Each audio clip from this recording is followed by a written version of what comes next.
When I filed for divorce, my daughter clung to her father's neck, crying, "Bad mommy. I hate mommy. If you divorce daddy, I'll stay with him and let you grow old alone."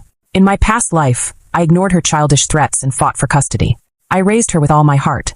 Still, she resented me until the day I died. On her wedding day, she invited her father's mistress on stage, thanked her for taking him out of a failed marriage, and called her mom. I stood there, humiliated. When I opened my eyes again and saw that same little face, I no longer felt the urge to fight. "Fine. I don't want an unlikable child anyway," I said coldly. Jack was stunned. "What nonsense are you saying in front of the child?" he snapped. I looked straight at Annie, hiding in his arms. "She doesn't want to stay with me, and I don't want her either." Annie's tantrum froze. Then she screamed louder, "Bad mommy. I hate you." Jack tried to calm her. "She's just joking, sweetheart. Mommy carried you for 9 months. Of course she loves you." Annie looked at me, waiting. But I didn't flinch. I didn't say a word. Jack glared. "You want a divorce, and now you don't even want your own child? Are you still a mother?" I answered flatly. "Wasn't she the one who said she didn't want me first? I'm respecting her wishes." Annie's face twisted.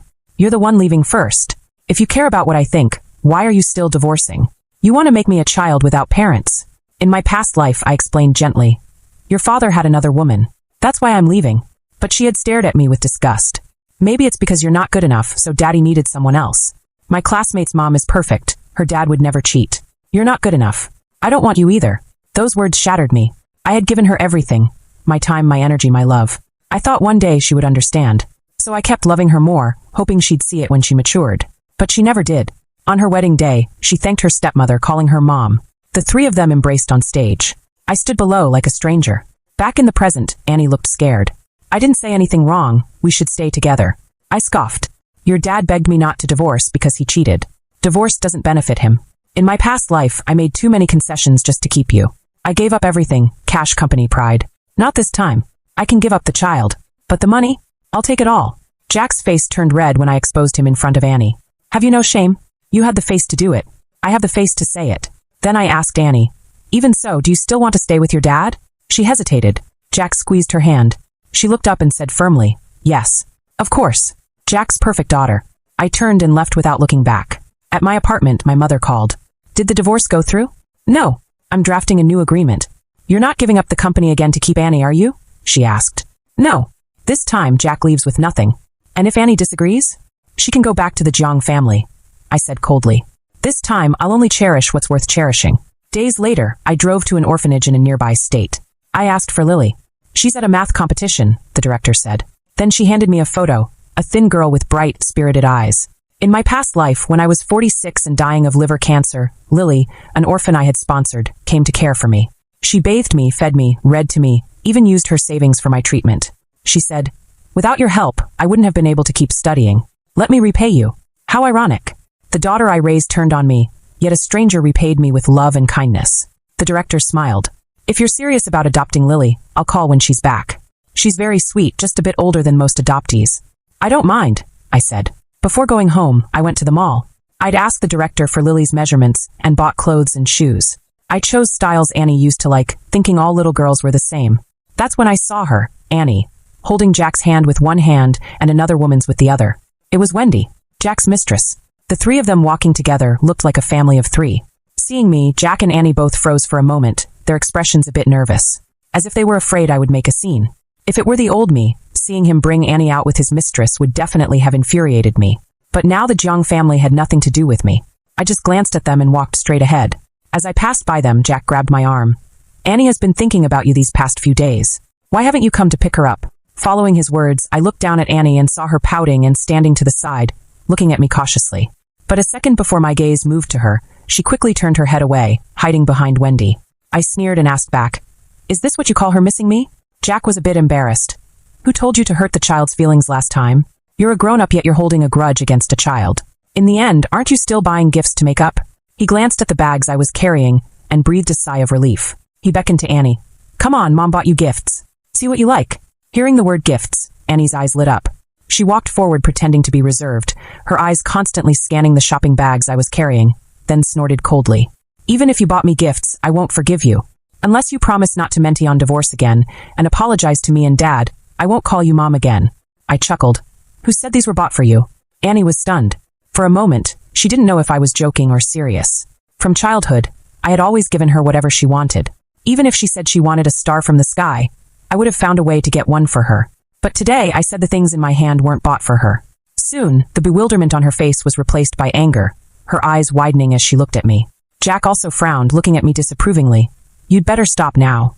Do you have to make the child angry again to be satisfied? I brought her out today to cheer her up and finally got her in a good mood. While she's happy, you should quickly apologize with the gifts. Don't make things difficult for yourself. Hearing his words, Annie shouted along.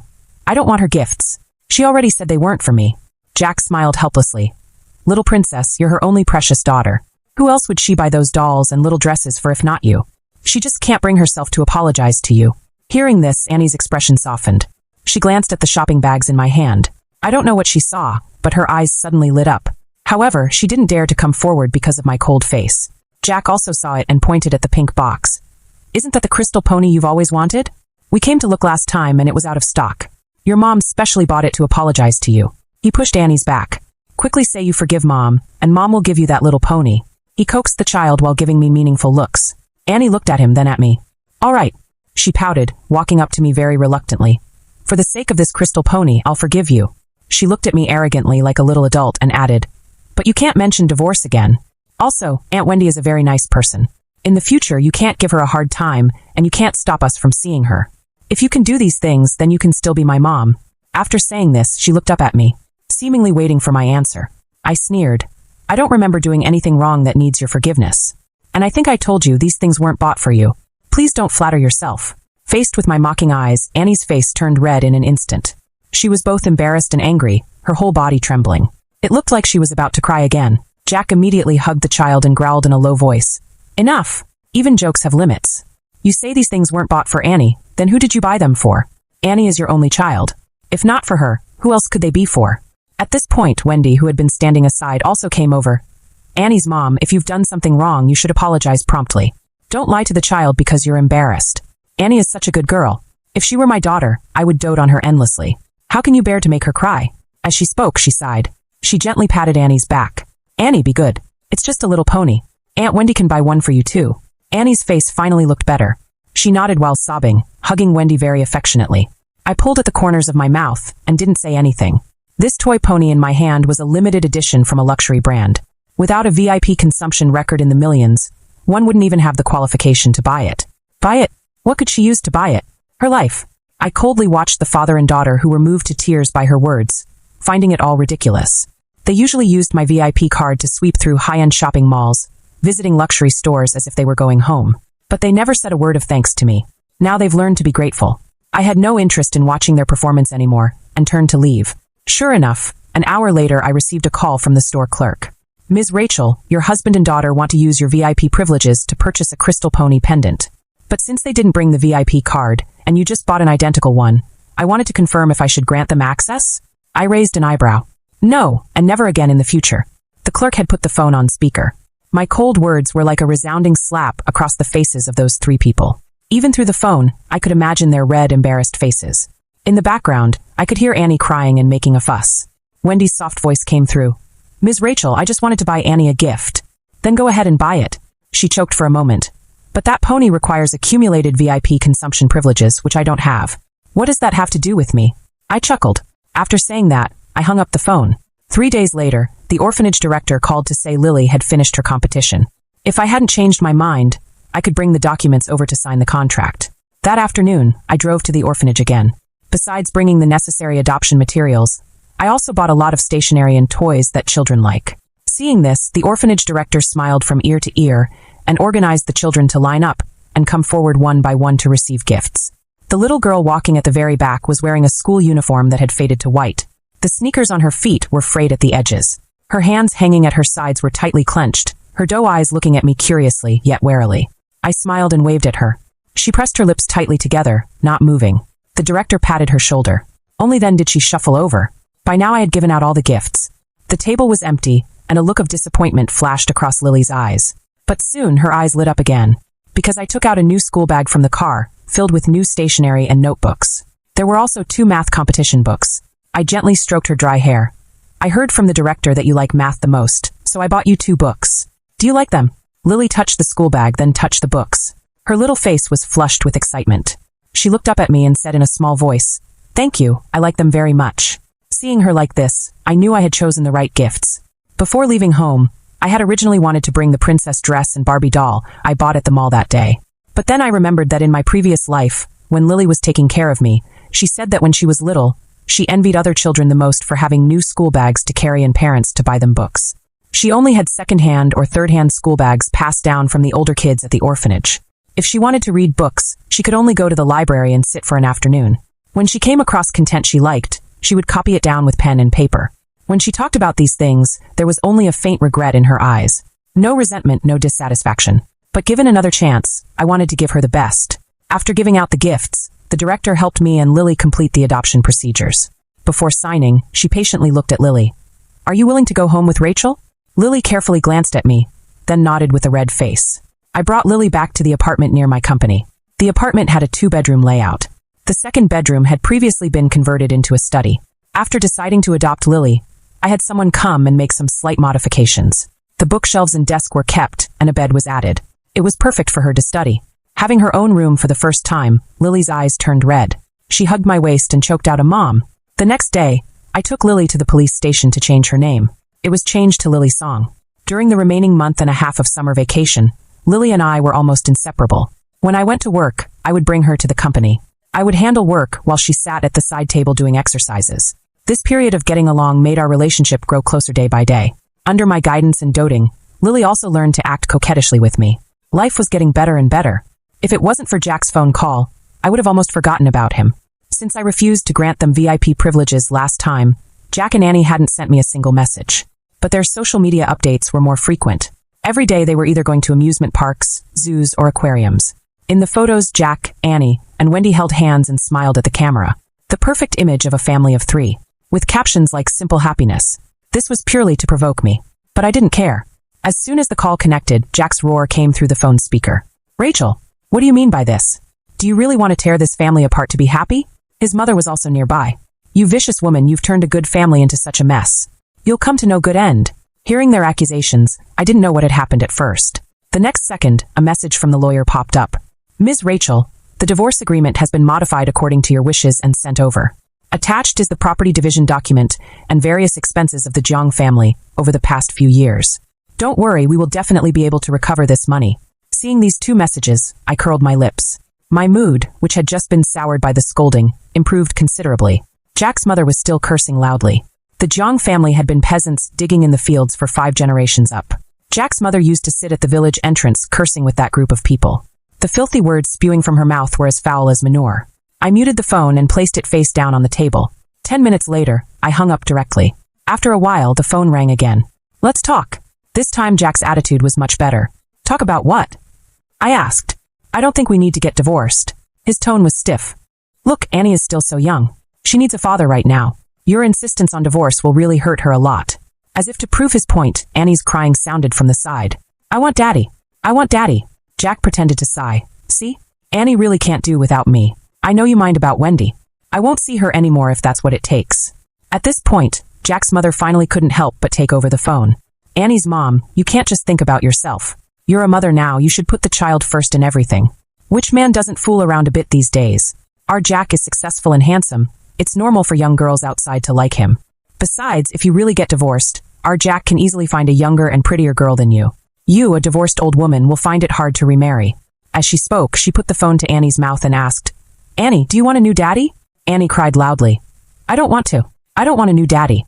Listening to the Jiang family's self-directed and self-performed drama, I found it amusing. Seeing that they had performed enough, I spoke up carelessly. Haven't you misunderstood something? I never said I wanted custody of Annie, did I? Why don't you read the agreement carefully before coming to talk to me? The 3 people on the other end of the phone were stunned simultaneously. Then came the sound of Jack frantically flipping through the agreement. He had only seen that I not only wanted him to leave with nothing, but also wanted to recover all the Jiang family's large expenses over the past few years. In a fit of anger, he had called directly to question me. He hadn't carefully looked at the issue of Annie's custody at all. It wasn't until now that he saw that line of small print. At the strong request of Jack and Annie, I, Rachel, voluntarily give up custody of Annie. Jack's eyes nearly popped out. How could you be willing to give up? I sneered. Isn't this exactly what you wanted? I knew Annie was still beside them, so I said with a smile, after all, we're mother and daughter. I'm willing to fulfill Annie's last wish. There was a moment of silence on the other end. Jack's mother gritted her teeth hatefully. Are you even human? You don't even want your own child. As she spoke, she couldn't help but push Annie. Your mom doesn't want you anymore. Why are you still standing here like an idiot? Annie cried out in pain with a loud wah. I just listened, not saying a word. Seeing that I had truly become cold-hearted towards Annie, Jack stiffened his neck stubbornly. Whether or not you want custody of the child, there's no way I'm leaving with nothing. That money is all marital property. Jack's mother also seemed to suddenly wake up and chimed in. Right. That money is marital property. What right do you have to demand my son leave with nothing? If anyone's leaving with nothing, it should be you. A woman like you taking so much money would just be benefiting other men. Shameless. After saying this, they hung up the phone with a bang. Lily heard the commotion from her room and came out to ask what had happened. I said it was nothing, then patted her head. Have you prepared everything you need for school? She nodded. It wasn't until school was about to start that I realized Lily and Annie were actually at the same school. I originally wanted to transfer Lily to a different school, but considering that this school had very good teaching resources and the teachers really valued Lily, I gave up on the idea. Besides, Lily was a grade above Annie, so they weren't on the same floor. So I thought there shouldn't be any problems. But less than a month after school started, I received a call from Lily's homeroom teacher. Someone at school said Lily had stolen something. When I rushed over, I could hear the intense argument in the office even through the door. Annie's voice was unusually shrill, with an aggressive tone. Stealing at such a young age, you'll definitely be a criminal when you grow up. I didn't steal, Lily retorted. You did steal. You stole my crystal pony. That was bought for me by my mom. You're just an unwanted orphan. You don't have a mom. Who would buy you anything? I do. Lily's voice trembled slightly. I do have a mom. My mom is very good. No, Annie said viciously. You just don't. No one likes you. No one wants you. You're just a thief. You stole my crystal pony. Enough. I pushed the door open. Two voices rang out simultaneously in the office. Mom! Mom! Annie and Lily both looked up at me. Unlike the joy in Lily's eyes, Annie's face was full of excitement, with a hint of relief. As if she had breathed a sigh of relief. Of course I knew why. Since Jack called to make a scene last time and found out I was determined to divorce and really didn't want our daughter, their family had started all kinds of crazy stunts trying to grab the property. After being blocked by my lawyer, they even sent Annie to reconcile with me. They had her say she wanted to stay with me. The purpose was to slowly drain my money bit by bit, just like in my previous life. But Annie hadn't even seen me. This was our first meeting in over a month. She thought I had come to help her. Sure enough, the next second I heard her crisp voice. Teacher, my mom is here. Annie held her head high arrogantly. After speaking, she walked over to hold my hand. Just as she was about to touch me, I moved a step to the side. Then I walked straight to the bewildered Lily. I put my arm around her. Hello, teacher, I'm Lily's mom. After I said this, I felt the stiff body in my arms soften. In contrast was Annie's breakdown. What are you saying? She ran in front of us with red eyes, pointing at Lily. I'm Annie. I'm your daughter. She's just an unwanted orphan. How could you be her mom? I narrowed my eyes, my expression cold. Watch your language. Lily is not unwanted. I want her. I am her mom. You're the one I don't want. Lily gripped my hand back, shrinking further into my embrace. Seeing this, Annie's emotions became even more intense. No, I'm your daughter. Have you forgotten? Every time I had a fever or got carsick, you would carry me on your back to the hospital for an injection. Afterwards, you would carry me back home. You said you weren't tired even though it was such a long way. And when I was 5, I knocked over the kettle of boiling water. You got a big blister on your back protecting me. You love me so much, how could you not want me? As she spoke, her tears flowed uncontrollably, trying to evoke my maternal love. But the more I listened, the colder my heart became. So she knew all along. She knew how good I had been to her. Yet she still pretended not to know, taking advantage of my love to hurt me recklessly. I pulled at the corners of my mouth and ignored her. Seeing this, the homeroom teachers of both classes also roughly understood what had happened. After proving that Lily hadn't stolen anything, and it was purely Annie's false accusation, I demanded that Annie publicly clarify and apologize in front of the whole school at next Monday's assembly. After dealing with this matter, I took Lily home. That night, she crawled onto my bed hugging her little blanket. Her small body curled up in my arms. Mom, she sobbed while stroking my back. I will be very, very good to you. A few days later, the lawyer sent a message saying the agreement had been finalized. I could go sign it directly to end things. On the day of the divorce, I brought Lily with me. The Jiang family of 3 sat opposite us. Jack's mother hated me to the bone, her eyes bloodshot as if she wanted to rush over and bite me to death. Jack and Annie looked much more haggard than before. Both of their clothes were wrinkled and messy. Annie hadn't even combed her hair, just tying 2 small braids at the back of her head, all disheveled. A few days ago, I had hired a security team to drive the 3 of them out of the villa area. Without maids and servants to wait on them, these 3 people's lives didn't look good at all. This was the life they were supposed to have originally. The reason I hadn't made them move out before was because there were surveillance cameras I had set up in the villa to ensure Annie's safety. After seeing that I was dead set on divorcing, they were actually stupid enough to invite Wendy to live in the villa. Add to that his previous showing off on social media. It just happened to let me collect quite a bit of evidence. Jack was a man of little ability, but loved to keep up appearances. The lawyer threatened that if he didn't obediently sign the divorce papers, the videos and photos would be sent directly to his company. He had no choice but to agree. Seeing me enter holding Lily's hand, he sneered. "No wonder you don't want Annie. You already had a bastard child outside." I glanced at him. "Watch your words. I have quite a few things of yours here." He glared at me hatefully, his cheeks puffing out. After signing the agreement and receiving the divorce certificate, I still had to take Lily to the neighboring state for a competition. Before walking out the door, a small hand grabbed the hem of my clothes. I turned back to see Annie's dirty little face. "Mom, I know I was wrong. Let me stay with you." If she had only 1/10 sincerity in saying she wanted to stay with me before, this time she must have had 10/10. After all, she had suffered through these miserable days. She understood who truly cared for her. Plus I heard Wendy was pregnant, and it was likely to be a boy. Annie's status in the Jiang family had plummeted. Every day she was either beaten or scolded. If it wasn't for the minimum $600 monthly child support I still had to pay, she might have been thrown out long ago. But what did that have to do with me? It was all her own choice. I removed her hand and walked away without looking back. Behind me came the sound of Annie's cries and Jack's mother's beating and scolding. Later I heard that Annie didn't even finish middle school before dropping out.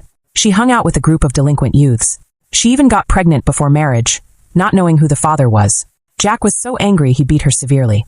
Then one day when the adults weren't home, she locked her feverish little brother in a room, stole all the savings in the house and ran away. Jack and Wendy's son was left disabled from the high fever. Jack's mother had a stroke from the anger. Wendy and Jack argued every day at home.